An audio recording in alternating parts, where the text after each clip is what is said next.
Good morning, dear students. This is Swati Kohli from the Millennium School, South City, Lucknow. Picking up the lesson Glimpses of India from the First Flight book, I have a question in mind. We all enjoy having a hot cup of tea during winter, especially. Which region do you think really flourishes with the tea plantation? Well, I think you have got the answer. You're quite close to it. Yes, it is Assam. This is part 3, Tea from Assam, from Glimpses of India. It's written by Arup Kumar Dutt. Pranjol, a youngster from Assam, is Rajveer's classmate. This is a little background which is given about the story. Here, a boy named Pranjol, he is from Assam. He has his friend Rajveer, and he invites his friend to his home during summer vacation. Pranjol's father is a manager in a tea garden in the upper Assam. And let's see how the story moves on. So the plot of the story is Pranjol from Assam has invited his friend Rajveer, and both of them are now at the station. Chai garam, a vendor called out in a high-pitched voice. He came up to their window and asked, Chai saab, give us 2 cups, Pranjol said. They sipped the steaming hot liquid.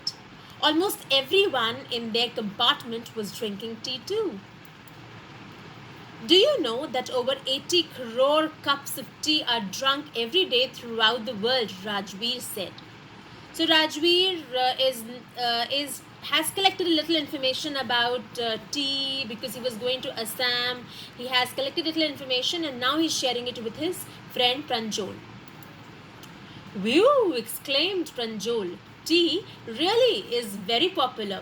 The train pulled out of the station.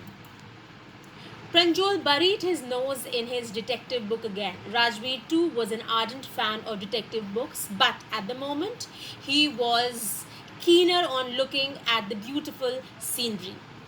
Ardent is something who's very passionate about something.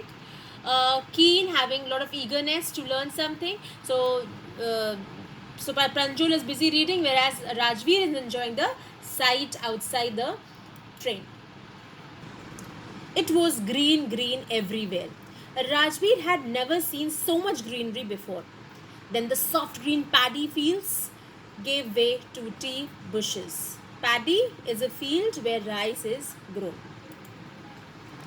It was a magnificent view. Against the backdrop of densely wooded hills, a sea of tea bushes stretched as far as the eye could see. Look at the lines, read the line again, see how beautifully the tea gardens have been described here. How is he saying? Against the backdrop of densely wooded hills, a sea of tree bushes stretched as far as the eyes could see. That's a picture. It speaks about the typical scene of a tea garden. Dwarfing the tiny tea plants were tall, sturdy shade trees, and amidst the orderly rows of bushes busily moved doll-like figures. Doll-like figures, you can see these people, usually they are ladies and they are plucking the leaves. So they look like dolls, and the sight out there has been described here. In the distance was an ugly building with smoke billowing out of tall chimneys. Billowing means moving out smoothly, coming out of the chimney. And chimney, IBS, you all know. Hey, a tea garden! Rajveer cried excitedly. Pranjol, who had been born and brought up on a plantation, didn't share Rajveer's excitement. Obviously, it was Rajveer who was so excited to see all these things. It was his first ever sight that he was seeing such beautiful greenery all around. Whereas for Pranjol, it was quite normal. So he was not so excited as Rajveer was. Oh, this is tea country now, he said. Assam has the largest concentration of plantations in the world. You will see enough gardens to last you a lifetime. I have been reading as much as I could about tea, Rajveer said. No one really knows who discovered tea, but there are many legends. So he's just discussing it with his friend that he's been reading a lot about tea, and but he says that nobody really knows from where this tea has been discovered. But many stories, many tales are there with regards to it. So he said that no one really knows who discovered tea, but there are many legends, many tales about it. So let's see what legends. Well, there's the one about the Chinese emperor who always boiled water before drinking it. So he brings in a legend which is from China. One day, a few leaves of the twigs burning under the pot fell into the water, giving it a delicious flavor. It is said they were tea leaves. So one day, this boy, as a custom, he used to always boil water, and in this boiling water, few leaves dropped, and it gave a nice, delicious flavor to it, and they were considered to be tea leaves. Tell me another, scoffed Pranjol. We have an Indian legend too. Bodhidharma, an ancient Buddhist ascetic, cut off his eyelids because he felt sleepy during meditation. 10 tea plants grew out of the eyelids. The leaves of these plants, when put in hot water and drunk, banished sleep. Banished, get rid of something unwanted. Didn't let sleep, matlab, you don't feel sleep after having this water and leaf combination. Tea was first drunk in China, Rajveer added, as far back as 2700 BC. In fact, words such as tea, chai, and chini are from Chinese. Tea came to Europe only in the 16th century and was drunk more as medicine than beverage. The train clattered in Mariani Junction. The boys collected their luggage and pushed their way to the crowded platform. So finally, they have reached their destination.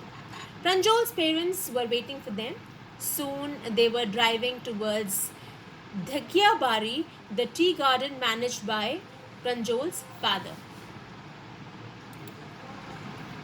An hour later, the car veered. It changed its direction sharply off the main road.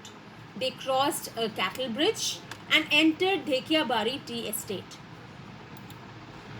On both sides of the gravel road means unpaved road, were acre upon acre of tea bushes, all neatly pruned. Pruned means properly trimmed by cutting away the overgrown branches or stems to the same height. All the bushes, the tea bushes, looked absolutely of the same height. Groups of tea pluckers. Can you see the picture of the tea pluckers here? And I believe you can see and relate to it. So groups of tea pluckers with bamboo baskets that they are carrying at their back. On their backs, wearing plastic aprons basically to protect their clothes from not getting worn out, were plucking the newly sprouted leaves. The newly sprouted leaves were plucked by these tea pluckers. Pranjol's father slowed down to allow a tractor pulling a trailer load of tea leaves to pass. This is the second flush or sprouting period, isn't it, Mr. Barua? Rajveer asked. Now, what is meant by second flush? The second flush or second sprouting period means that the tea leaves are plucked for the second time in a particular harvesting season. So they call it a second flush or second sprouting period. It lasts from May to July and yields the best tea. You seem to have done your homework before coming, Pranjol's father said in surprise. Yes, Mr. Barua, Rajveer admitted, but I hope to learn more, much more while I am here. So with this, we have come to the end of the story also. I hope the story is clear to all of you. I hope the lesson is clear to all of you. So now, just one question from this lesson. that you need to describe the two legends that are related to tea. I repeat the question. Describe the two legends related to tea. Thank you, children. That's all for today. Take care of yourself. Bye-bye.